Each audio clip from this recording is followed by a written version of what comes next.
जय हिंद साथियों, आप सभी का स्वागत है आपके अपने परिवार एबीसी कॉम्पिटेटिव क्लासेज प्रसारण। दोस्तों, आज हम लोग 30 जनवरी ध्यान रखेंगे 30 जनवरी के जो भी आरआरबी एनटीपीसी के एग्ज़ाम हुए हैं उसके सभी जीके के प्रश्नों को देखने वाले हैं। जो भी मित्र एग्ज़ाम देख कर आए हैं वो देखें, और जिनका एग्ज़ाम होने वाला है वो भी इस वीडियो को देख सकते हैं। उनके लिए ये वीडियो काफ़ी फ़ायदेमंद है। चलिए दोस्तों, वीडियो शुरू करने से पहले मैं आप सभी को बता दूं, जो भी मित्र चैनल पे नए हैं चैनल को सब्सक्राइब कर लेंगे, वीडियो को दोस्तों में शेयर कर देंगे और वीडियो को ज़्यादा से ज़्यादा लाइक करेंगे। चलिए देखते हैं आपका पहला प्रश्न जो है कि किस ओलंपिक में मिल्खा सिंह को 400 मीटर की रेस में चौथा रैंक मिला था। दोस्तों ध्यान रखेंगे, मिल्खा सिंह भारतीय रेसर यानी एथलीट थे जिन्होंने 1960 के रोम ओलंपिक में चौथा रैंक हासिल किया था। दोस्तों ध्यान रखेंगे, अब जो है आरआरबी एनटीपीसी अपना लेवल धीरे धीरे बढ़ा रही है, तो जिनका भी एग्ज़ाम है वो तैयारी बढ़िया से करें और जिनका पहले हो चुका है वो भी इस वीडियो को देखें, क्योंकि आपके लिए यानी मेंस के एग्ज़ाम में आपको इस तरह से प्रश्न पूछे जा सकते हैं।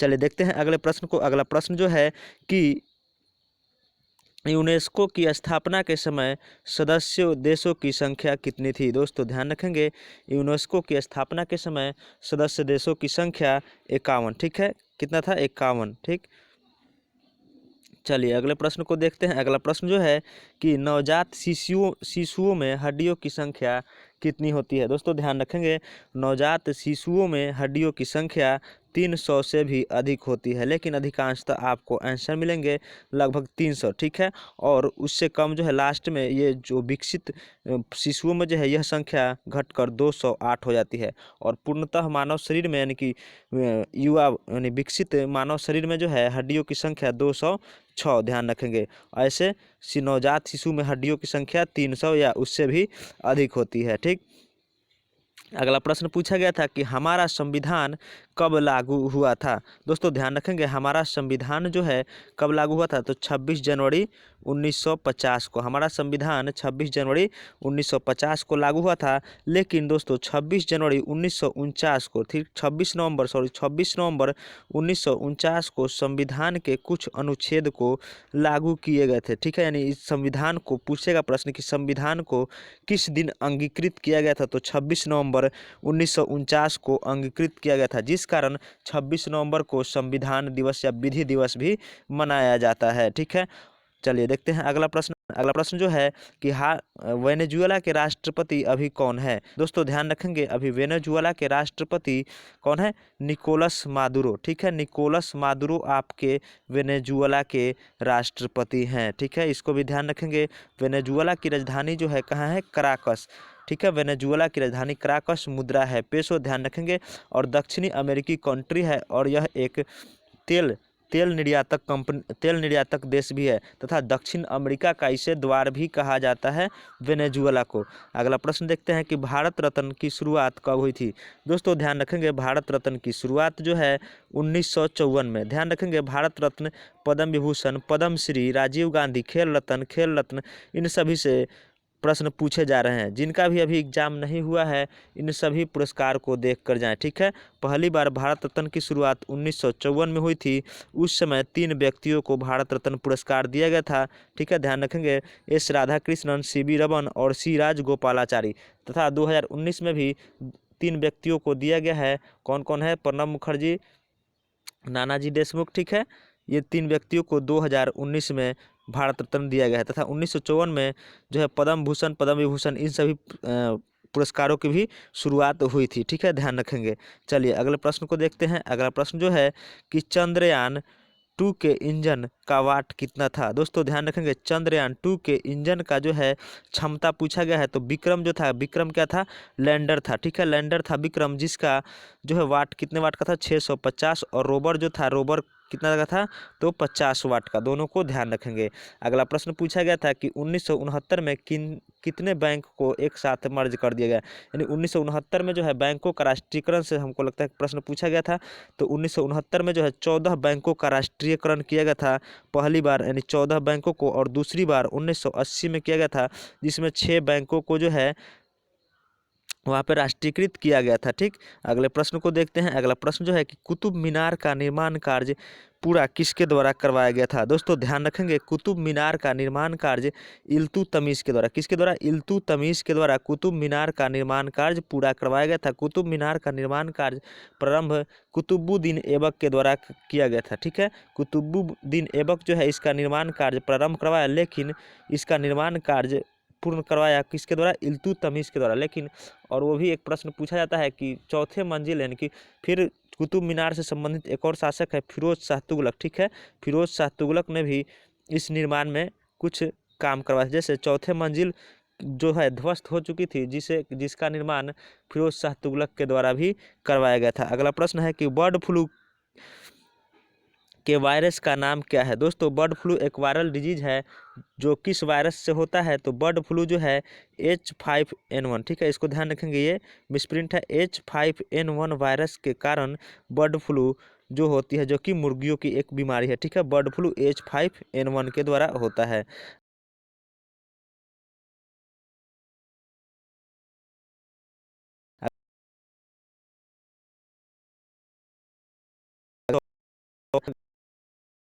और यह गुजरात में अवस्थित है। महात्मा गांधी के द्वारा प्रथम सत्याग्रह कहाँ, चंपारण में किया गया था 1917 में, जो कि प्रथम सफल सत्याग्रह था भारत में। लेकिन महात्मा गांधी जो है पहली बार सत्याग्रह का प्रयोग कहाँ किए थे, तो दक्षिण अफ्रीका में। इसको भी ध्यान रखेंगे।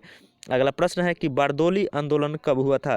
दोस्तों बारदोली आंदोलन जो है सन 1928 में कब हुआ था, तो बारदोली आंदोलन 1928 में, और उसके नेता थे सरदार वल्लभ भाई पटेल। इसी आंदोलन में कहा गया था कर मत दो। ठीक है, इस आंदोलन को कर मत दो आंदोलन भी कहा जाता है, और उसके नेता सरदार वल्लभ भाई पटेल थे। और इसी आंदोलन में उन्हें सरदार की उपाधि दी गई बारदोली की महिलाओं के द्वारा। सरदार वल्लभ भाई पटेल को भारत का जो है लौह मैन, ठीक है, आयरन मैन, भारत के आयरन मैन सरदार वल्लभ भाई पटेल को कहा जाता है। और सरदार वल्लभ भाई पटेल की सबसे ऊंची मूर्ति, ठीक है, विश्व की सबसे ऊंची मूर्ति जो कि 182 मीटर की है, जो गुजरात में अवस्थित है, जिसे स्टैचू ऑफ यूनिटी के नाम से भी जाना जाता है। क्या, स्टैचू ऑफ यूनिटी विश्व की सबसे बड़ी मूर्ति है।